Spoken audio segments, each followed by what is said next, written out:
8 de la mañana con 11 minutos, 8:11 minutos, en Punto Noticias de Radio Pichincha. Avanzamos con más entrevistas. Saludamos a esta hora a Juana Francis Bond.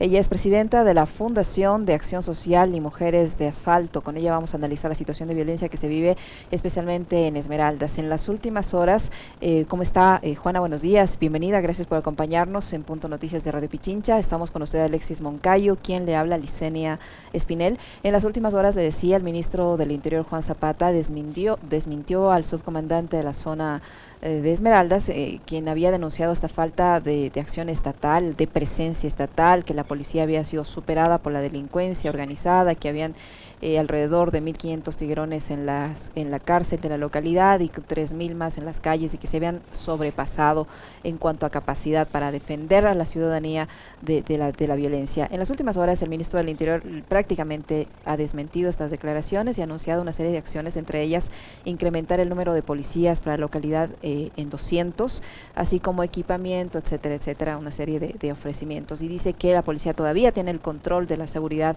en la provincia.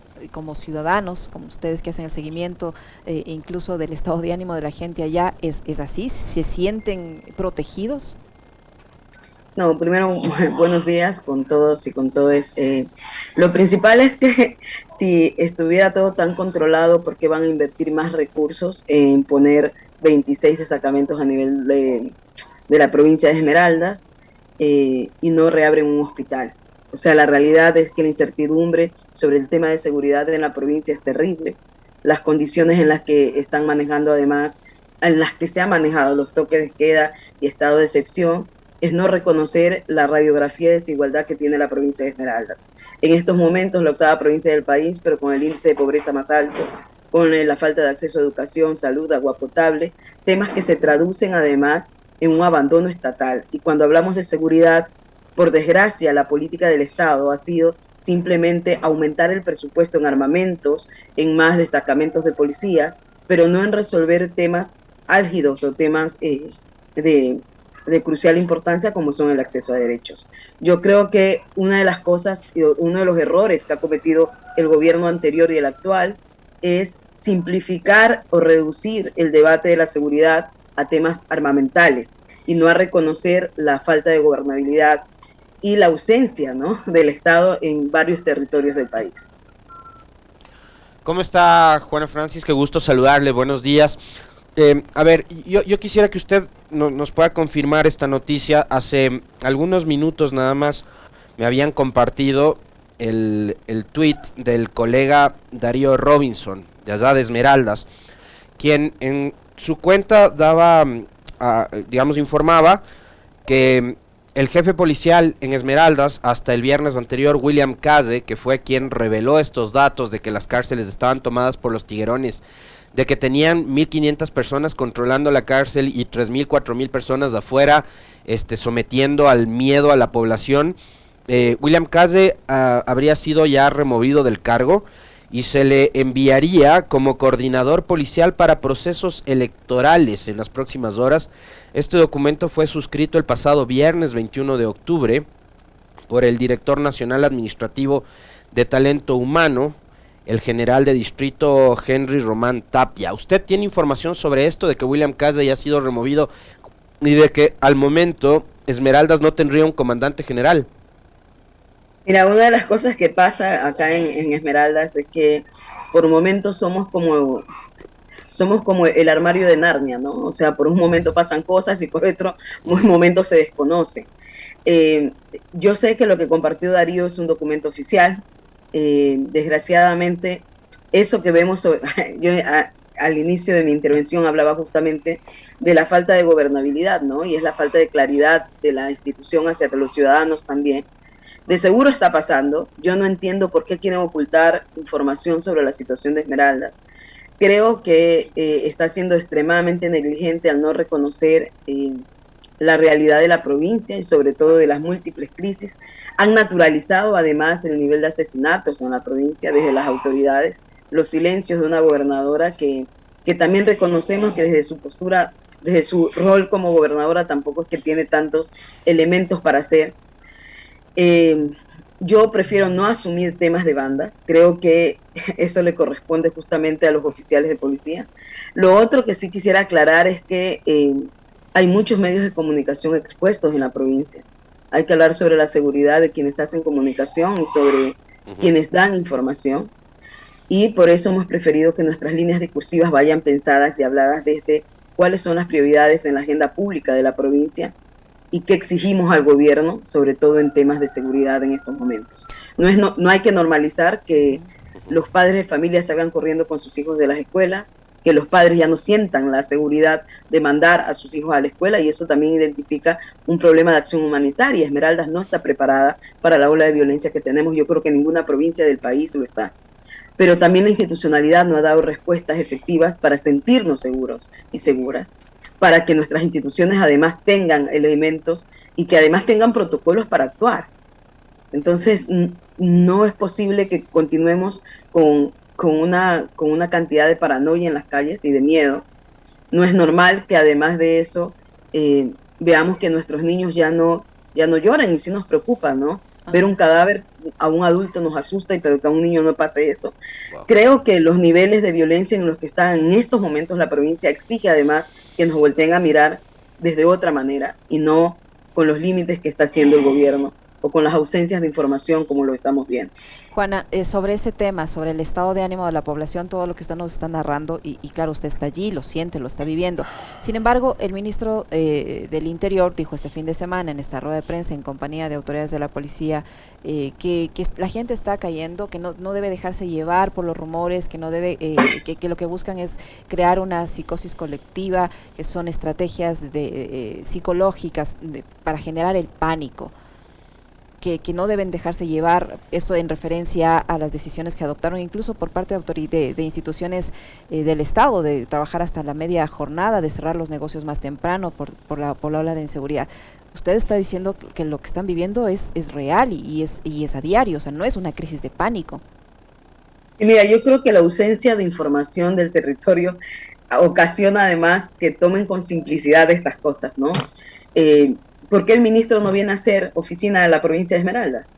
Yo creo que esa sería una de las soluciones, ¿no? Yo creo que para poder no tomar como a la ligera lo que está sucediendo en la provincia, porque ahí insisto, ¿no? Esto de normalizar el que tengas cada vez más casos de muertes violentas en la provincia. Lo segundo es que la falta de agua potable no es una ficción de la gente. La falta de trabajo no es una ficción de la gente. O sea, no es una película que nos hemos armado los esmeraldeños sobre la sensación de pánico. A mí me preocupa altamente si tú caminas por las calles a las 3 de la tarde en una playa que siempre estaba poblada, ahora ya no lo está. Que bajas a una tienda, a un centro comercial y no está. Que a las 5 de la tarde Esmeraldas parezca un pueblo fantasma, por favor, no es normal. Una de las provincias que también es icónica turísticamente, pero desgraciadamente ahora hay una ausencia de turismo, hay un cierre, hay gente que está abandonando, los esmeraldeños están buscando la manera de salir de Esmeraldas. Y eso no es gracias a la ficción de que nos estamos armando una película en nuestras cabezas, es porque no es posible que crean que tengamos que naturalizar los niveles de violencia en estos momentos. Creo que es irresponsable por parte de un ministro que además emita comentarios de este tipo, pero también que no asuma, ¿no? En tal caso que visite la provincia y que se quede un mes. Y que empiece él a contabilizar cuántas veces se suben noticias de muertes violentas en la provincia. Creo que es importante el que empiecen a asumir. Yo creo que esa cartografía de pobreza, de desigualdades que tiene la provincia de Esmeraldas no es accidental. Creo que además pareciera que el sistema como tal, y en algún momento lo decíamos, pareciera que se hubieran aferrado con la provincia a no dar respuestas, a no atender. Pero claro, sí voltean a mirar cuando pasa algo con la refinería, ¿no? Hace poco hubo dice la señora alcaldesa que fue un intento de atentado, no hay información oficial sobre el tema, pero explotaron una de las bombas que emitía el agua potable. Lo resolvieron en menos de 2 días, cuando a veces los esmeraldeños tenemos hasta 10 y 15 días sin acceso a agua potable. Entonces han naturalizado el tema de la desigualdad y el no dar respuestas efectivas. Ese discurso, desgraciadamente, del ministro pone nuevamente en la agenda pública el cómo están viendo a la provincia y qué tipo de gobernabilidad están ejerciendo. ¿Por qué la política económica hacia la provincia de Esmeraldas no va en inversión social, no va en pago de deuda social, en temas de cómo se está accediendo a políticas públicas, acceso a derechos, que además también es una parte de por qué, mira, el nivel de violencia que estamos viviendo es como lo visible de un iceberg de abandono que ha tenido la provincia de Esmeraldas y que se tienen que hacer cargo. Juana Francis, a ver, trato de entender lo que usted nos dice ahora, que me parece, el ejemplo del iceberg me parece que es muy gráfico. Estamos viendo solo la punta, ¿no? Pero abajo hay todo un tema estructural de años, probablemente décadas de abandono. Y yo quiero irme al asunto este del control del Estado únicamente para el tema violencia, porque daría la impresión, y algunos sectores, sobre todo los más radicales, los más ultras, que quieren hacernos creer que aumentando en 30,000 el número de policías se resuelven los problemas de inseguridad en el país, que enviando 200 policías, digamos, pongo en contraste con lo que dijo William Cass de la semana anterior, que hay entre 3,000 y 4,000 gentes armadas de grupos irregulares en las calles. Digo, mando 200 policías, no sé si van a poder controlar a los otros, que además están mucho mejor armados y hasta más preparados. Pero hacernos creer que militarizando las calles, militarizando las plazas, los lugares públicos, las cosas van a volver a la normalidad, me da la impresión que no es el mejor remedio para esta enfermedad que estamos enfrentando los ecuatorianos. Y usted nos decía hace un momento, una provincia que es turística, que pasadas las 5 de la tarde se muera, ¿no? Que no haya gente en las calles, que además una provincia que es súper musical, colorida, alegre, como es Esmeraldas, que pasadas las 17 horas sea una provincia que está muerta, habla mucho de lo que está pasando. Entonces, ¿usted cree que la solución a estos problemas pasan por poner, no sé, un cuartel en cada barrio de Esmeraldas, o pasa por resolver justamente lo que usted decía hace un momento? Problemas que son históricos y que son estructurales, como por ejemplo la deuda social que el Estado tiene no únicamente con Esmeraldas, sino probablemente con todas las provincias de frontera y también con provincias del centro del país que han sido históricamente abandonadas. Claro, o sea, definitivamente es eso. Por desgracia, el actual gobierno no está reconociendo algunas crisis que ya tenía. Por ejemplo, con qué facilidad se aumentó el presupuesto de armamento y con qué facilidad nos mandaron tanques de guerra a los barrios, pero no son capaces de generar diálogos entre la ciudadanía y apostar por crear políticas públicas que vayan direccionadas a solucionar problemas críticos de cada una de las comunidades. ¿Por qué no se esclarece la inversión que se realizó en temas del espacio del estado de excepción que tuvo la provincia? Porque además tuvimos estado de excepción y toque de queda, que le dio libertad presupuestaria al gobierno en esos momentos de invertir en la provincia. Queremos saber en qué se invirtió. Lo segundo, lo tercero, sería, ¿saben el espanto que nos ocasiona para los esmeraldeños tener tanques de guerra en los barrios? Nos metieron en una guerra sin avisarnos, sin reconocer además que la problemática y la responsabilidad que tenía el gobierno en dar soluciones a temas de deuda social era de carácter urgente. Imagínate que tuvimos un problema de naturaleza, ¿no? Hubo un terremoto que no se reconoció como terremoto, pero que dejó a más de 500 personas con sus casas en condiciones precarias. Hasta la actualidad, esas personas obtienen las soluciones para sus viviendas. Aún en el estadio cerca del estadio Folker Anderson, en la zona de uno de los barrios de acá, hay gente que está viviendo en carpas. Entonces, las condiciones de respuestas ante crisis que ha tenido la provincia y que han tenido varias provincias del país, desgraciadamente no han sido respuestas que vayan focalizadas a terminar el problema de raíz, sino que han sido como temas muy efímeros y como soluciones parche, entre ellos la creación de más destacamentos con más policías, pero te pongo el ejemplo de que el hospital Delfina Torres, el central, continúa cerrado. Entonces, ¿cómo es posible que sí exista plata para montar destacamentos nuevos, pero no para solucionar temas de política pública de salud? ¿O cómo es posible que hayan dado autorizaciones en comunidades del norte para hacer extracción minera, pero las escuelas estén sin bancas? Entonces, ¿cómo es posible que la maquinaria de extracción minera sí logró entrar y sí hubo camino para ella, pero no para la política pública de educación. Entonces, ahí el problema está en otro lado. No es posible que nuestros adolescentes en estos momentos no se piense en un plan de vida. No es posible no tener protocolos de atención a seguridad primaria, soberanía alimentaria. No es posible que la provincia de Esmeraldas tenga un alto número de nutrición y que la política sobre soberanía alimentaria está ausente. Juana, ¿qué han hecho en medio de todo este gran contexto las autoridades? ¿Qué pasa con la gobernadora? ¿Qué pasa con la prefectura? ¿Qué pasa con la alcaldía?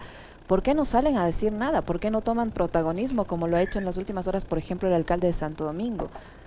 ¿Qué han hecho? ¿Cuál ha sido la cooperación, la colaboración, las acciones que han tomado las autoridades frente a esta realidad tan dramática que vive Esmeraldas? Mira, yo creo que hay un problema ahorita en Esmeraldas y es una crisis de mesa, ¿no? De mesa de trabajo con autoridades. Hay una crisis que hay que reconocerlo. Desgraciadamente hay una disputa de poder, de visibilidad, pero no hay una conciencia de lo que se necesita a nivel territorial. En otro espacio yo dije justamente, yo no voy a adentrarme en mis intervenciones a decir cuál es el problema que tiene la alcaldesa y cuál es el problema que tiene la gobernadora, porque es una disputa que trasciende. Y ahí yo me preguntaría qué rol tienen las organizaciones políticas con las crisis que estamos viviendo en el país. Pero desgraciadamente no tenemos una mesa efectiva de trabajo. O sea, por eso ves la ausencia de visibilidad de nuestras autoridades. Las verás mediáticamente dando alguna entrevista, pero cuando hablamos de estrategia de intervención están ausentes. Y eso se debe a muchas cosas, ¿no? Disputas de visibilidad, disputas de poder. Creo que en estos momentos yo sí votaría por decir que es una falta de conciencia y de empatía con lo que estamos viviendo. Pero también creo que es una cosa que también está alimentada desde el gobierno, ¿no? O sea, no es posible pensarnos el haber naturalizado tanto lo que estamos viviendo en Esmeraldas que con facilidad mandas un comunicado de vamos a trabajar hasta las 2 de la tarde. Claro. Entonces, eso también es como alertas y llamados de atención de lo que está pasando internamente. Hay algo que a mí me llama mucho la atención y es dentro de ese abandono y de esos problemas estructurales que usted mencionaba hace un momento y que son reales, que además es penoso porque siempre estuvieron a la vista y estuvieron a la vista para la gente que vive en la capital. ¿Por qué? Porque los que viven en la capital van a turistear y van a la playa en vacaciones a Esmeraldas. Y siempre palparon y vieron ese abandono histórico, la falta de agua potable, no solo en la capital, sino en el resto de cantones, el mal estado de las vías y cosas por el estilo, ¿no? Y de ahí, si seguimos escarbando, vamos a encontrar muchos más problemas, el tema de la educación, el acceso a salud y todo lo demás. Pero hay un evento que yo lo mencionaba la semana anterior en el comentario y también en alguna de las entrevistas, y fue lo sucedido a partir de enero del 2018, cuando explotó aquel coche bomba en las instalaciones de un cuartel policial en San Lorenzo, Francis. A partir de ahí, que ya eran como unas primeras alertas de estos brotes de violencia, de esta guerra que llevaron a su provincia sin avisarles, como me dejó loco esa declaración suya, de paso, nos trajeron una guerra sin avisarnos, dice Francis, tenaz lo que están viviendo en Esmeraldas, pero ahí ya teníamos un aviso, desde enero del 2018 hasta la fecha. ¿Qué hizo el Estado para tratar de evitar de que exista y se dé esa guerra en su territorio? Mira, lo que sucedió en la frontera norte es parte de lo que luego pasó en el centro de la ciudad de Esmeraldas. Pero mira que hasta la actualidad ese destacamento de San Lorenzo ni siquiera ha sido reconstruido. Increíble. Increíble. Entonces, ahí es cuando yo te digo qué son las prioridades y cómo voltea a mirar la gobernabilidad de Esmeraldas. Lo segundo es que yo atrevidamente voy a decir lo siguiente, y creo que hay una corresponsabilidad de cómo el país voltea a mirar Esmeraldas. Hay que asumir temas y discursos como estamos en un espacio de gobernanza racista, estamos además con un tema de, hay que reconocer, saben que San Lorenzo, de la provincia de Esmeraldas, San Lorenzo y Eloy Alfaro son los territorios con la población afrodescendiente más alta, con la población negra más alta. Y no es accidental que las estadísticas digan que los territorios negros son los territorios más empobrecidos del país, igual que las comunidades indígenas.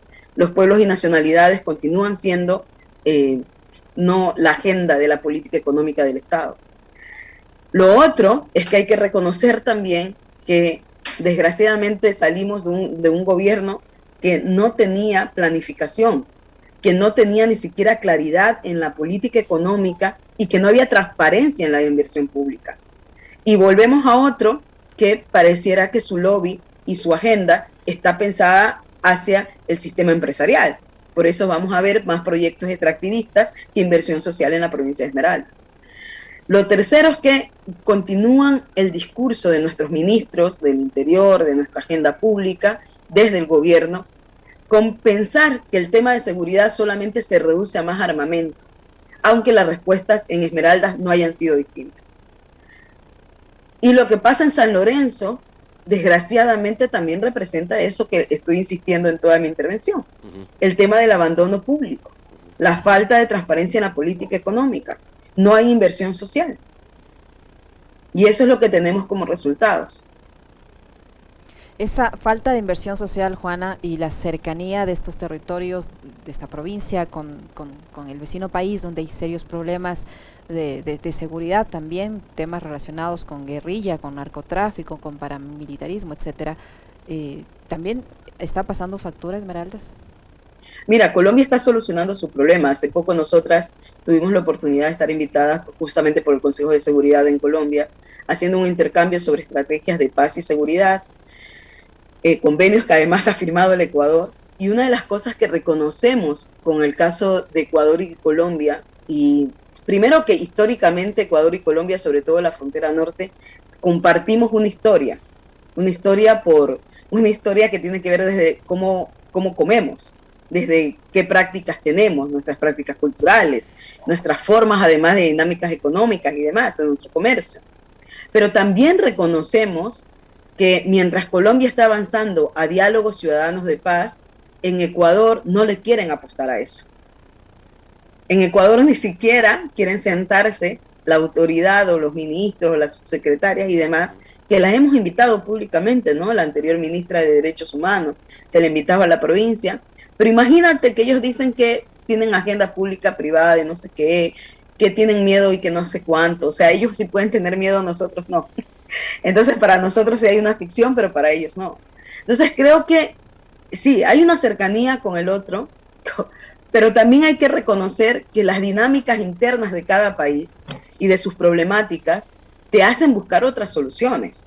Pero si hay prácticas positivas como diálogos de acuerdos de paz que están realizando, cosas que ya vimos, que además podríamos evitar reconociendo cuáles fueron las falencias del país vecino, para que acá no se traduzca a que vamos recién a empezar a vernos y a resolver ciertos tipos de problemas. Creo que hay conversaciones que las tenemos que tener en una mesa entre iguales y de la forma más honesta para dar solución a los problemas que estamos viviendo en la provincia. Juana, para finalizar, el tema de la seguridad, de toda esta crisis, no solo de seguridad, sino de desatención, de pobreza, de desnutrición, de desigualdad que vive Esmeraldas, seguramente va a ser utilizado por los candidatos para las elecciones seccionales. ¿Cómo intervienen estos temas en la campaña electoral ahora? Mira, cruelmente están haciendo campañas sobre nuestros muertos. Porque además las muertes que están pasando en Esmeraldas no son personas ausentes, son los hijos de nuestras compañeras, son los vecinos, son niños que vimos algún día. Saben que la tasa de mortalidad ahora en Esmeraldas es entre 14 y 35 años. O sea que la población que está siendo asesinada es población joven y población económicamente activa, jóvenes que deberían estar estudiando. Entonces, desgraciadamente las estrategias de nuestros candidatos a veces son hasta decepcionantes, ¿no? De nuestras candidatas y candidatos, porque es como si estuvieran haciendo una danza sobre los cuerpos de nuestros duelos. Y es no reconocer que necesitamos en estos momentos mucha criticidad sobre qué es el ambiente político que queremos apostar y sobre hacia dónde queremos que vaya esa inversión. Una de las cosas antes de cerrar que yo quisiera decir es, Esmeraldas no necesita más armas y más policías y más militares. Esmeraldas necesita mayor inversión pública. Esmeraldas necesita empleabilidad y necesita garantías de que te puedes desarrollar libremente, de que tienes acceso a salud y educación de una forma digna. Y eso hay que apostar en estos momentos. Ese es el llamado que se le hace al gobierno. No estamos suplicando, estamos exigiendo que se transparente además esa inversión pública que se está haciendo dentro de la provincia, y creo que es la exigencia de todo el país. Juana Francis, esto último que usted dice me parece que es la clave por donde deben pasar además la resolución a todos los conflictos que está viviendo su provincia. No más armas, no más guerra, no más militarización de las calles, sino oportunidades, ¿no? Y tenemos un gobierno que ha hablado mucho sobre justamente la creación de oportunidades. A través de los programas que tiene, no sé, los créditos estos a 30 años, ¿ha llegado el gobierno con este tipo de políticas públicas? Hace pocos días estuvo aquí el ministro de Inclusión Económica y Social, Esteban Bernal, hablando de que iban a invertir más o menos 1.700 millones de dólares. ¿Algo de eso ha llegado a Esmeraldas? ¿Se ha hecho presente el gobierno con algún proyecto de todos los que nos habla pomposamente en sus spots publicitarios? ¿O lo único que han llevado es esta suerte de advertencia de que se van a seguir militarizando las calles? Sí, mira, ellos enuncian constantemente proyectos estratégicos. Desgraciadamente yo no sé si ellos están en un país y yo en otro, pero a veces es de verdad, es incomprensible. Asimismo dijeron que habían acceso a créditos, entonces veías las colas súper grandes en el Banco de Fomento. Por desgracia no ves dónde está eso. Creo que sí es importante primero decir, mira, hay una cosa, yo voy a demorarme, estoy pensando para no caer en clichés sobre el territorio y sobre los cuerpos que habitamos esta provincia. Pero cuando se habla de inversión pública en Esmeraldas, sí necesitamos que se transparente cuánto es la inversión pública y quién la está administrando. Y es necesario que se transparente para saber a dónde ir a preguntar. Desgraciadamente vemos carteles gigantes, vallas publicitarias en la vía, pero no vemos la obra y no vemos el impacto de la obra sobre la ciudad o sobre la provincia. ¿Quién está administrando esos recursos? Yo en estos momentos sí volteo a mirar mucho los proyectos extractivistas, porque justamente salió una ley de compensación, ¿no? Que iba a tener mayor equilibrio sobre los territorios amazónicos de la costa y demás, donde están esos proyectos. Pero desgraciadamente no los vemos. Debería haber proyectos preventivos, ¿no? Prevención de erradicación de violencia, el tema de los femicidios y su aumento. Nos preocupa el tema de la trata de personas y que el Estado no lo esté asumiendo. Provincias fronterizas del país que deberían tener estrategias para erradicación y prevención de trata de personas. El tema de los femicidios, el tema de las políticas de violencia, continuar siendo la segunda provincia del país con la tasa de embarazo adolescente más alta. Entonces sí deberíamos, o sí se debería pensar dónde está esa inversión, dónde están las platas de la famosa compensación, dónde se está yendo la inversión de la refinería, de los proyectos extractivistas. Y si no dan el resultado, por favor, dejen de tirarnos más proyectos extractivistas, porque el aumento de cáncer en las mujeres en la provincia cada vez está más alto, ¿no? Y además no tenemos un hospital oncológico. Entonces sí es importante que si estamos sacrificando la vida, significa también dignificar nuestra vida y nuestra muerte, ¿no? Eso. Muchísimas gracias, Juana. Nos ha dejado, la verdad, asombrados con todo lo que nos ha contado esta mañana. Muy, muy amable. Muchísimas gracias. Muy gentil, Juana. Un enorme abrazo y fuerzas para su querida provincia, que tanto se le quiere desde acá, desde Quito. Gracias a ustedes. Que tengan buen día. Lo propio, Juana Francis Bon, presidenta de la Fundación de Acción Social Mujeres de Asfalto. Ven las pancartas con las obras y las obras, nanay. Oye, eso uno y lo otro, un par de cosas que... Terrible. De las tantas, ¿no? Porque sí, en realidad muy interesante van a tener que, quienes no se vieron esta entrevista, van a tener que verla en diferido. Muy buen diálogo con Juana Francis. Me han quedado dos cosas en la cabeza. Una, esto de que nos trajeron una guerra sin avisarnos. De locos, ¿no? Estamos hablando de una provincia que queda aquí a, ¿cuánto? 3 horas y media de la capital de la República, Liz. O sea, no estamos hablando de una provincia que queda a 5.000 kilómetros, es a la vuelta de Quito, es a donde va la capital a vacacionar. Es donde está la refinería. Es el tercer puerto en importancia del país, después de Guayaquil y Manta. Es una provincia productiva, es una provincia turística, pero que ha estado abandonada. Ya vemos los últimos 5 años, dice Juana Francis. Ni un hasta ahora no arregla. Y eso era lo otro que te iba a decir. hasta ahora no reparan el destacamento de policía de San Lorenzo, que fue, digamos, ahí explotó un coche bomba el 27, 26 de enero del 2018. 5 años. 5 años, y no han podido refaccionar un destacamento de policía. Y fíjate lo que decía, pasamos de un gobierno incompetente como fue el de Lenín Moreno, con cero planificación, a un gobierno con una visión totalmente empresarial. Finalmente, la vida de la gente parece que no les importa. Y algo que lo que dijo, ¿no? Nosotros no tenemos derecho a sentir miedo, ellos sí, por eso no vienen y se instalan acá a despachar de Esmeraldas. Increíble. Para ellos es ficción, para ellos es realidad. Claro. O sea, terrible, es impresionante, una entrevista muy, muy, muy buena. Así y que ahí les cómo, invitamos a que la vuelvan a escuchar. ¿Cómo te quedas tú con declaraciones, por ejemplo, como las del ex secretario de Comunicación, el señor Pipo Lazo, que te decía, no te dejes arrastrar por el negativismo? Esa es la realidad, pues. No caigas en pánico. La segunda provincia con la tasa más alta de embarazos en adolescentes. Y ojo, las muertes violentas en la franja de edad también es algo muy importante que dijo Francis. Están matando a jóvenes, están matando a adolescentes, están matando a adultos jóvenes en edad productiva, población económicamente activa. ¿Qué le espera a esa provincia, a este ritmo? Y cuando uno le pregunta, bueno, ¿y las autoridades locales? La alcaldesa peleándose con la gobernadora por protagonismo político. O sea, están solos. Abandonados en todo sentido. En todo sentido. Increíble. Bueno, antes de continuar con nuestra siguiente entrevista, rápidamente les quería contar que el multimillonario Rishi Sunak ha sido designado como nuevo líder del Partido Conservador del Reino Unido y se convertirá así en el nuevo primer ministro británico en reemplazo de Liz Truss, esto en el ámbito internacional. Ya hay nuevo primer ministro, bueno, esto ya se conocerá en las próximas horas, se confirmará en las próximas horas, pero él va a ser designado nuevo primer ministro del Reino Unido que reemplazará en el cargo a Liz Truss. 8 de la mañana con 43 minutos, una brevísima pausa, regresamos para conversar de otro tema también muy importante, así es que no se vayan.